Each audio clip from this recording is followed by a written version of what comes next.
La vraie Église. Qui n'aspire pas à la vraie Église?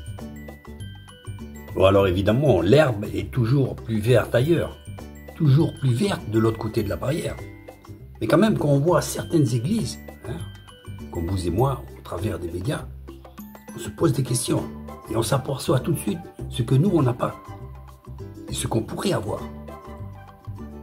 L'homme en général mérite le meilleur au niveau de la nourriture, au niveau du vêtement, au niveau du travail, au niveau du mariage.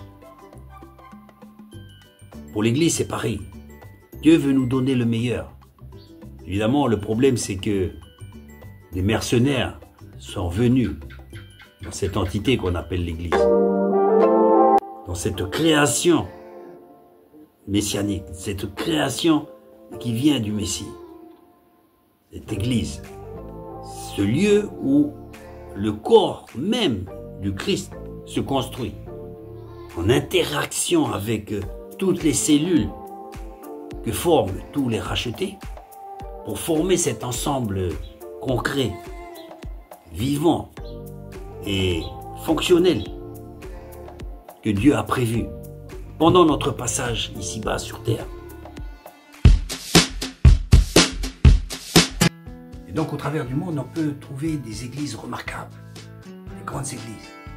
Vous avez même certains chrétiens, vous en connaissez sûrement, qui prennent des billets d'avion pour aller dans d'autres pays assister à de telles réunions. C'est vraiment grandiose. Vraiment, on se fait du bien. Et même dans ce genre de méga church, on est considéré et pris en compte. J'ai l'habitude de considérer que les petites structures, les petites assemblées, étaient plus propices à la communion, à l'amour et à la fraternité. Mais je vais vous présenter une méga church qui pourtant est remarquable et qui fait partie pour moi d'une des meilleures églises qu'on peut trouver aujourd'hui dans le monde.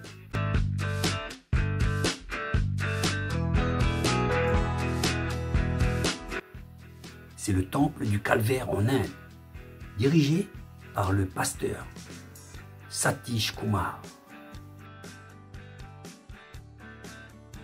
En 2005, cette église comptait environ une trentaine de membres. Aujourd'hui, quelques années plus tard, plus de 300 000 membres. Mais que s'est-il donc passé? Pourquoi un tel engouement? Pourquoi les gens accourent le matin de bonne heure alors qu'il fait encore nuit pour arriver aux premières places et ne pas louper le premier service? Que s'est-il donc passé? Pourquoi un tel engouement? Ne confondons pas avec tant d'églises qui font illusion et qui n'offrent en fait qu'un service musical où chaque dimanche est transformé en spectacle. Et tout cela pourrait être valable, parfaitement valable, s'il était accompagné d'un réel service pastoral et d'un accompagnement à la personne, concret et réel. Ce que nous pouvons trouver dans le temple du Calvaire en Inde, avec le pasteur Satish. Et là est toute la différence. Beaucoup de ces pasteurs ne pensent pas devoir être impliqués dans le social. Grave erreur. Ce ne sont pas des bergers. La nature ayant horreur du vide, beaucoup de ces pasteurs ont engendré des églises sentimentales. Les yeux sont souvent rougis et baignés de larmes. En regardant les paroles et en les chantant, les yeux fixés sur le mur, évidemment, ça remue un peu les tripes et le cœur. Mais là s'arrête la comparaison. Tout cela, évidemment, révèle l'état de l'Église et la vraie nature de son leader. C'est évident. Franchement, une conversion peut commencer par ce genre de situation. Il n'y a pas de problème. Le problème, c'est que des années après, on voit une certaine stagnation au niveau spirituel. Et nous avons été engendrés par le Saint-Esprit pour arriver à la pleine stature de Christ. Et cela ne pourra se faire que par un vrai service que nous aurons les uns envers les autres. Bon, il est sûr qu'une mauvaise église, tôt ou tard, pas forcément qu'on s'en aperçoive de suite, produira de mauvais effets. On ne cueillera jamais de poire sur un pommier. Et cette graine qui avait si merveilleusement germé se fera détruire par les événements, les circonstances et le manque de considération qu'elle pourra trouver. Qui rappelle par rapport à ce verset qu'on entend souvent dans certaines églises, n'abandonnez pas votre assemblée. Mais je pense que dans bien des cas, des gens sont partis, non pas parce qu'ils ont abandonné leur église, leur assemblée, leur congrégation, leur lieu de réunion et de culte. Non, ils sont partis parce que eux-mêmes ont été abandonnés par leur pasteur, par leur église, parce qu'ils n'ont pas ou plus été considérés, parce qu'on les a rejetés pour X considérations. Donc ils sont partis, c'est pas parce qu'ils ont abandonné leur assemblée, parce qu'ils ont été abandonnés eux-mêmes au sein de l'assemblée. Pasteur, n'abandonnez pas vos brebis. Alors vous me direz, mais comment je les ai abandonnés? Quand je les ai abandonnés? Par le manque d'attention et de considération concrète et réelle que vous pratiquez chaque jour envers le peuple de Dieu. Parce qu'ils n'ont plus eu de visite, ils n'ont plus eu de considération, ils n'ont plus eu de parole. Qu'ils venaient ou qu'ils ne venaient pas, c'était pareil. Le flux et l'influx qui peut se produire dans l'église commence avec le pasteur. Le pasteur, c'est le berger. Vous savez ce qui se passe quand un berger a un troupeau. Il s'en occupe. Je ne vais pas vous rappeler les consignes d'un bon berger. C'est écrit dans la Bible. Vous pouvez voir même à la télé les reportages. Comment un berger, donc un pasteur, s'occupe de son troupeau. Je ne vais pas vous en expliquer. Il s'en occupe de A à Z, du début jusqu'à la fin. Et si quelqu'un arrivait à se perdre, il irait le chercher. Je le dis clairement que bien de ces églises n'ont pas engendré de chrétiens et des hommes baignés de l'esprit. Mais une foule d'hommes et de femmes sentimentales, baignés de musique et remplis de versets, se sont trouvés aujourd'hui dans la même situation que les anciennes églises qui ne manquaient pas de critiquer, où ils sont devenus formatés depuis la naissance, leur naissance spirituelle jusqu'à la mort, à suivre et pratiquer des traditions. La première chose qu'on peut voir, et c'est la première chose que le Seigneur nous demande, c'est l'amour. Revenons à ce pasteur Satish Kumar. Vous voyez que ce pasteur, ce monsieur, moi, ce grand monsieur, on voit des gâteaux d'anniversaire à chacun de ses membres. Je rappelle qu'ils sont des dizaines de milliers. Cet homme pouvait dire, voilà, chaque mois, il y a environ 30 000 personnes qui se convertissent. Chaque dimanche, à 3 heures du matin, plus de 100 bénévoles préparent les repas pour 50 000 personnes. Un hôpital pourvoit des traitements gratuits pour les membres et des médicaments à prix réduit. Les services funéraires sont aussi gratuits pour les membres de l'église. Les installations de l'église sont aussi gracieusement disponibles pour les mariages. Je ne vais pas encore penser à leur offrir des présents, des gâteaux d'anniversaire, souhaiter un bon anniversaire à chacun des milliers de membres que constitue mon église. C'est bon, mais non. Malgré tout, les installations et tout ce que peut pourvoir l'église, ce pasteur a pensé à l'anniversaire de tous ses membres, de ses milliers de membres, de ses dizaines de milliers de membres. Il y a des signes qui ne trompent pas. Il n'y a pas photo, on voit que vraiment, il a de la considération pour chacun d'entre ses membres. C'est qu'il y a de l'amour. Il pourrait dire, voilà, ça marche bien, on a un service, il y a des baptêmes, les gens y viennent, on les nourrit, on les soigne même. C'est bon. Quand il va jusqu'à penser à leur anniversaire, c'est que vraiment il y a un surplus, c'est qu'il y a vraiment de l'amour dans ce pasteur. C'est le pasteur, je le répète, qui insuffle tout ce genre d'action. Parce qu'il s'inquiète. La personne aussi qui viendrait à manquer, il a une carte.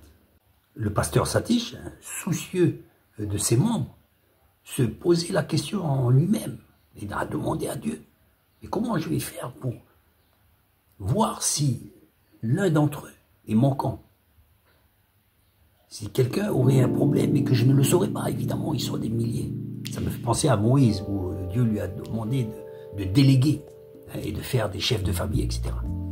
Mais lui, il est tout seul, peut-être pour un temps.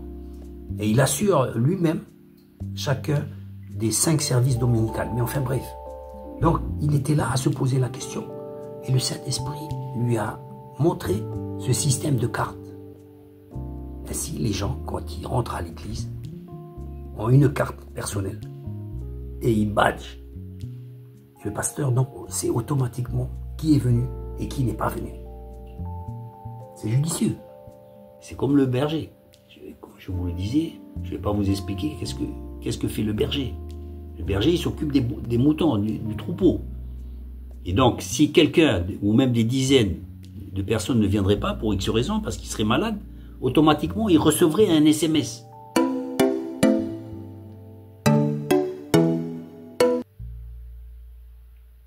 J'espère que vous allez bien. On vous a pas vu dimanche au culte. Tiens, on t'a pas vu au culte. Est-ce que ça va? Tu vas bien? Qu'est-ce qui se passe? Les gens sont réconfortés. Tout cela est de manière concrète, ce genre de choses, évidemment, dont nous devrions nous inspirer. Évidemment, on fait honte à bien de ces églises, ce genre de congrégations qui s'appellent, qui ont la prétention de s'appeler église, qui en fait, je ne dis pas qu'elles ne le sont pas, mais on se demande qu'est-ce qu'elles sont en fait, parce qu'elles ne produisent pas. Je ne dis pas par rapport à cette église du pasteur Satish, mais par rapport même à ce que nous disent les Écritures, à l'amour que nous devons avoir les uns et les autres et qui ne se retrouve pas dans bien des églises. Regardez un peu le slogan, le leitmotiv de ce pasteur. Prêcher la pure parole de Dieu, c'est ce qui attire les gens à l'église. Et pratiquer la parole de Dieu, c'est ce qui garde les gens à l'église. Comment les garder? En pratiquant la parole de Dieu. Simplement en la pratiquant. Toutes ces choses-là, je le rappelle, sont écrites noir sur blanc dans la Bible que nous lisons depuis des années. Quel beau slogan, tellement simple et tellement vrai. Nous cherchons bien souvent, avec d'innombrables études bibliques, à savoir comment faire pour enrichir l'Église, pour la faire progresser, pour que les gens puissent venir écouter cette parole dont nous savons évidemment, pertinemment, que c'est ce que les gens ont besoin. Et nous faisons des jeûnes, des prières. Mais nous ne pratiquons pas la parole de Dieu. Simplement, nous ne la pratiquons pas. C'est dommage. Et je pense que là a été le succès de ce pasteur. Les sermons, nous les connaissons. Mais voilà. Il a simplement pratiqué la parole de Dieu.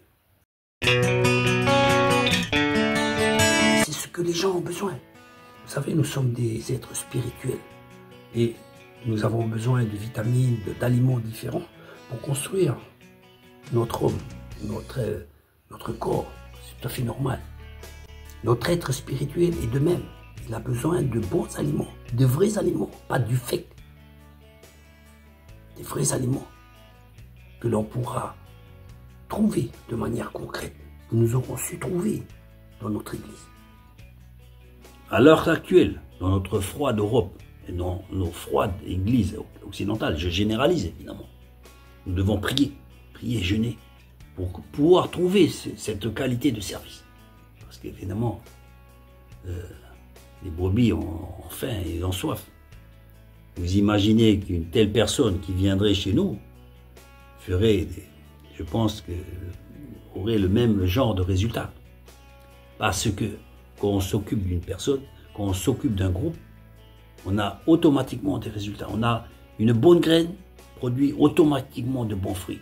Les églises que nous avons correspondent aux graines que nous avons plantées. c'est-à-dire des petites graines sans ambition, sans envergure, qui produisent de petites églises qui ne sont pas attrayantes, notamment pour attirer tous les vieux du quartier qui n'ont pas trop de télé ou qui n'ont pas trop de fréquentation, qui sont un peu esselés, évidemment, c'est tout trouvé. Mais on n'a pas été appelé, on n'a pas été sauvé pour faire des petites églises de quartier pour ronronner à côté de la cheminée. Comme je vous le dis, les âmes y meurent, c'est pas tous les semaines, c'est tous les jours, toutes les minutes. Ils ont besoin du vrai message que Dieu nous a donné. Pour qu'on puisse non pas le retraduire simplement en paroles, mais dans toute sa plénitude, avec tout le service social qui va avec.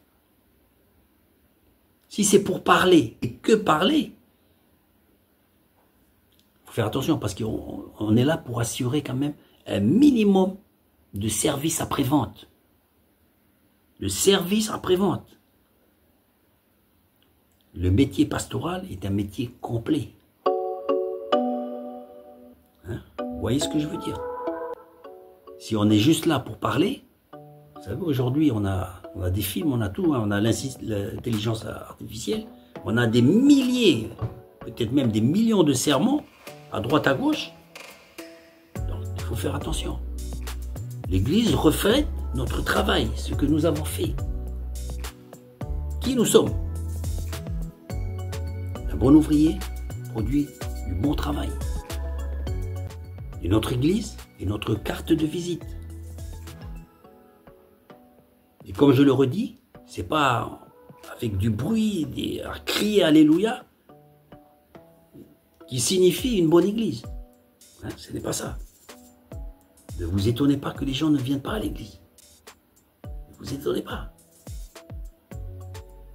Pourquoi venir à une église qui fait beaucoup moins que l'assistance sociale ou que les services de la mairie? Je connais l'histoire d'un pasteur qui, en 26 ans de ministère, n'a vu qu'environ une centaine de personnes se convertir et une dizaine de personnes avoir été guéri de maux minimes, comme des mal de tête, des mal de dos. Rien du tout. Le pasteur était frustré, il se sentait coincé. Par la suite, bon, il a pu accéder à plus de plénitude de l'esprit. Il a lu notamment certains livres, et les choses se sont décoincées. Mais je rappelle que nous sommes tous, nous-mêmes, le simple chrétien, aussi dans le ministère. Et que les miracles qui accompagneront ceux qui auront cru, chasser les démons, imposer les mains aux malades, concerne tout le monde. Nous avons tous à nous réformer, comme je le disais, même parfois à nous repentir. Parce que Dieu veut nous utiliser tous. Dieu veut que tout le monde soit sauvé, mais Dieu veut nous utiliser tous dans son ministère. Tant de gens se perdent chaque jour. Et on n'est pas là pour dire « c'est pas nous, c'est le pasteur, c'est lui ». On a tous été sauvés pour servir. Dans une de mes vidéos, quelqu'un m'a fait un commentaire. « Ne savez-vous pas que nous sommes sous l'église de Laodicée ?» Et puis, franchement, il m'a mis un doute. J'ai refait ma révision. Donc, j'ai regardé dans Apocalypse chapitre 2, toutes les églises, Laodicée, sont des gentillettes, ni chaud ni froid. Je ne sais pas s'ils prenaient ça pour excuse, pour dire c'est normal parce qu'on est sous Laodicée. Pourquoi dans les premiers siècles, il n'y avait pas des gens qui étaient tièdes, ni chaud ni froid? Donc je ne pense pas qu'on puisse étager les églises par rapport aux époques. C'est cette église de l'Apocalypse, se sont retrouvées dans tous les siècles. L'église d'Éphèse baisse du premier amour. Smyrne, tu vis dans une assemblée de Satan. Pergame, c'est une église de fausse doctrine, comme certains qui le vivent encore aujourd'hui dans certaines assemblées. Ce sont des églises où règne Satan et où se sont infiltrés de fausses doctrines. Et les chrétiens, ils sont là. Thyatire, il attire quoi? L'esprit de Jézabel. Il s'accommode allègrement de ce genre d'esprit. L'église de Sardes, tes œuvres ne sont pas parfaites. Tu fais beaucoup de choses, tu brasses beaucoup de choses, mais ce n'est pas des bonnes œuvres. c'est médiocre. Philadelphie, tu as peu de force. Et donc, Laodicée, pour finir, tu es tiède. Toutes ces églises nous concernent, nous, encore aujourd'hui. À nous de nous retrouver dans quelle position nous sommes pour pouvoir nous réformer et parfois nous repentir. Je pense que le plus grand danger pour les chrétiens, ce sont les autres chrétiens. Je veux dire, c'est l'Église qui peut devenir un piège. Qui vous a dit un jour que quand vous étiez baptisé dans une église, vous devez faire partie de cette église? Certains l'ont entendu, mais après le baptême. Or, ce qui serait normal, ce qui aurait été honnête, c'est de le dire pendant les cours de baptême. Voilà, on va te baptiser, mais n'oublie pas que quand tu vas être baptisé, tu feras partie donc de cette église puisque c'est nous qui t'avons baptisé.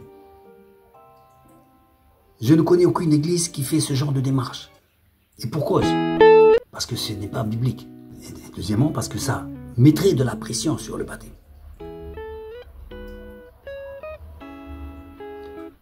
Je pense personnellement que les personnes qui sont baptisées dans une église ne sont pas tenues à rester dans cette église s'ils pensent qu'il faille partir ailleurs.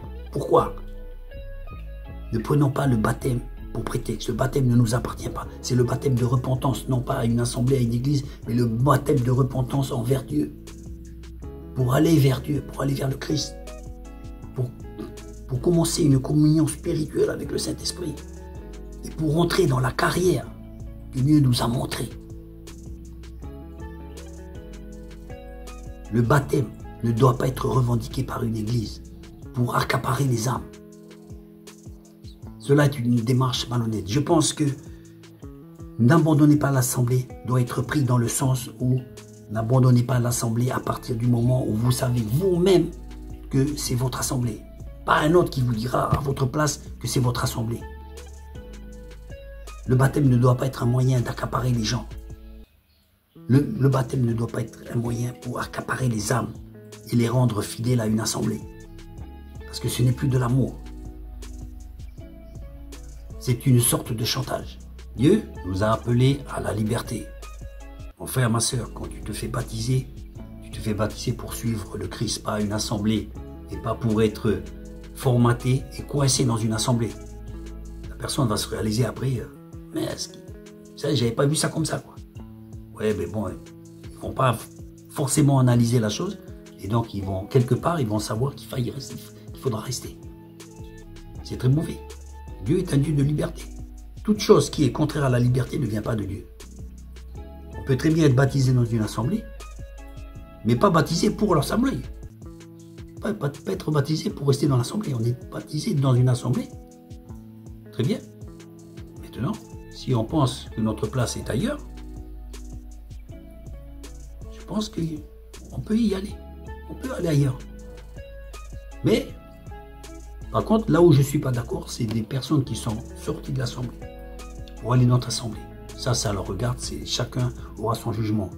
Et ce qui se passe, c'est qu'après, ils ne reviennent pas, au moins de temps en temps, dans ces assemblées primitives, dans l'assemblée de leur jeunesse, pour garder une communion. Vous en avez même d'autres qui sont sortis des assemblées pour créer d'autres assemblées, ou pour être affiliés à d'autres assemblées, et de prêcher l'amour de Dieu. Comment on peut prêcher l'amour de Dieu quand on n'aime pas ses autres frères? Et si, ils ne les aiment pas, puisqu'ils ne les fréquentent plus. Ils n'ont plus aucune relation avec eux. Leur assemblée d'origine. Il ne faut pas raconter des histoires. Si vous avez quitté l'assemblée pour aller dans une autre assemblée, et que vous venez de temps en temps vers votre assemblée d'origine, on ne pourra pas vous dire que vous avez abandonné l'assemblée, puisque vous y venez de temps en temps. C'est logique. Vous ne venez pas tous les dimanches comme avant. Et vous venez de temps en temps. Personne ne nous a dit qu'il y avait une telle fréquence à adopter pour dire que voilà, on est réglo, on fréquente l'assemblée. Tout cela est du domaine de l'esprit. Et l'esprit est la liberté. Et la liberté vous donnera votre propre choix. Alors ce genre de frères, de chrétiens, je ne sais pas si c'est des faux frères, ces genres de personnes, je dirais, ils racontent des choses, mais pas possible. C'est vraiment des fausses excuses. Oui, je viens de temps en temps. On les voit jamais. Mais le pire, c'est qu'ils continuent à prêcher la parole, quoi. Je ne sais pas quelle parole on peut prêcher. Quand on peut prêcher l'amour et qu'on manque d'amour. Quand on peut prêcher la patience et qu'on manque de patience. Il faut arrêter l'hypocrisie. Parce que dans bien des assemblées, on devient comme des pharisiens, formalistes et hypocrites. C'est pour ça que je l'ai dit dans une autre de mes vidéos, l'Église doit se repentir, chacun à son niveau. Il faut se réformer et pas faire dire à la Bible ce qu'elle ne dit pas. Il prêche le corps de Christ, un seul corps de Christ. Il ne va pas voir ses frères d'origine. Il ne les voit jamais. Sauf quand il les rencontre dans la rue. Et encore, parfois, on essaye de changer de trottoir. Comment peut-on continuer à parler de Dieu dans ces conditions-là?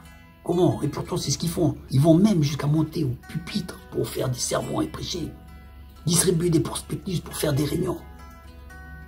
Inviter des soi-disant hommes de Dieu de l'extérieur pour les inviter et organiser des réunions sans en avertir l'église, leur église d'origine. Il faut arrêter l'hypocrisie. Pas étonnant que le Seigneur nous dira un jour, je ne vous connais pas. Soyez libres. Et quand vous êtes amené à vous faire baptiser, vous pouvez très bien dire, pasteur, je me fais baptiser, mais c'est pas pour faire partie de cette assemblée, bien que je fasse partie de cette assemblée pour le moment. Mais je n'ai pas vraiment conditionné, je me baptise pour être en conformité avec les Écritures. Celui qui croira, il sera baptisé, il sera sauvé. Vous comprenez? Il sera sauvé. Il n'a pas dit, il fera partie de l'assemblée. Il croira, il sera baptisé et il sera sauvé. C'est pas il croira, il sera baptisé, il fera partie de l'assemblée.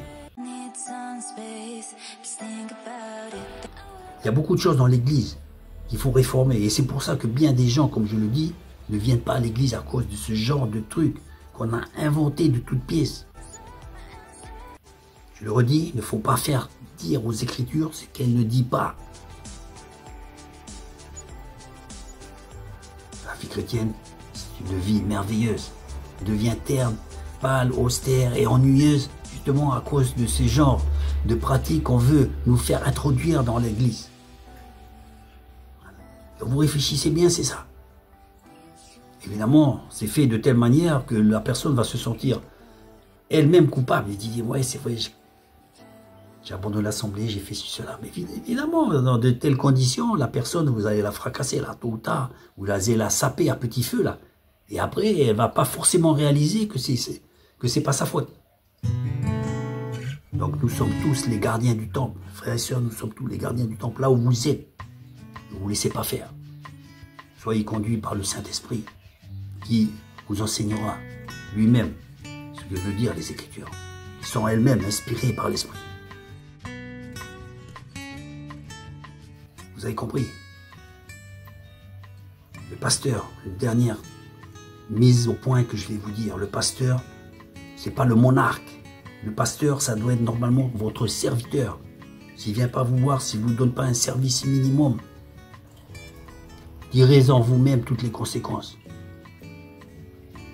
Ce sera à vous de voir. Vous n'êtes pas tenu envers une église qui ne s'occupe pas de vous. Quand bien même au début, vous n'avez pas vu cette chose de ce côté-là. Et que vous avez évidemment le premier amour. Hein, on confond le premier amour avec l'église.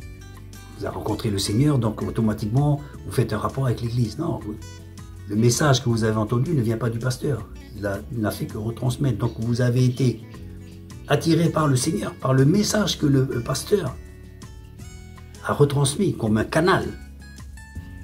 Donc pour résumer, au travers de la bouche du pasteur, du missionnaire ou d'un frère ou de X personnes, au travers de sa bouche, vous avez rencontré le Seigneur. Vous n'avez pas rencontré la personne qui vous a délivré le message. Vous avez rencontré le Seigneur. Vous voyez la différence. Et le pasteur aussi, d'un autre côté, peut ne pas vous rendre justement cet amour auquel vous avez droit. Vous portez un minimum d'assistance. Donc vous n'êtes pas tenu, je pense, envers cette personne, cette église. Sauf si le Saint-Esprit vous dit de rester quand même. C'est possible aussi, tout est possible. Et laissez-vous guider par l'Esprit, qui est un esprit de liberté. Bonne route, mes amis, la lutte continue. Il nous faut à chacun de nous garder cette église là où nous sommes. Parce qu'il en va de la venue de personnes qui ont besoin d'une église attrayante. C'est pas une église coupe-gorge, cul-de-sac. Une église no way, no future. Voilà mes amis, la fin de cette vidéo. Je ne vais pas essayer d'être trop long. J'étais content de m'entretenir avec vous. La vie chrétienne, c'est une vie merveilleuse. Mais elle devient terne, pâle, austère et ennuyeuse, justement à cause de ces genres de pratiques qu'on veut nous faire introduire dans l'église. Je le redis, vous êtes tous des gardiens de l'église. Vous êtes tous des missionnaires et vous êtes tous des ouvriers de l'éternel. Tous. Pour amener les gens vers le Christ.